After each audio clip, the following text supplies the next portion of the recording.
kan kun wer titi la kwen chang dar ma karwa da pan kwen chang dar me kwen chang dar te ka tungwan long to la tokten man yam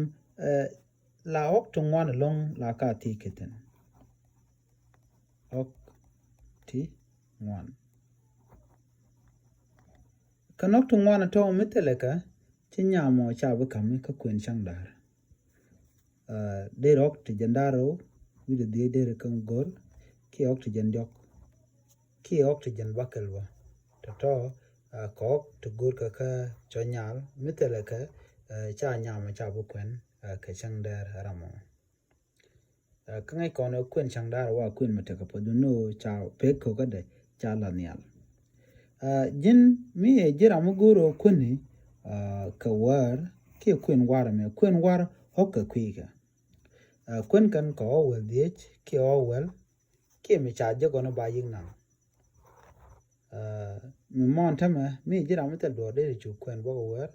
kuno no muguro pot gore bu kwen ka chang dar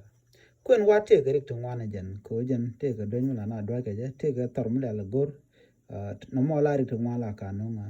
ka chonyal amene nyalba te ga rik tungwan dungno cha nyinga cha ka yopin ke jan kwen da nan de nyin ka de ka kule ja ko bu ka ngwan ko ngome cha gat cha nga jo chedeten ka dungno ka kwen chang dar ngo de cha ngai lak tungwana te ka ran kan Canada ka run dong be temu bu tuok chiran che bu ya chiran ka jano cha ok tong wana long cha ka kan ka jin wood point en kwen da rawti kwen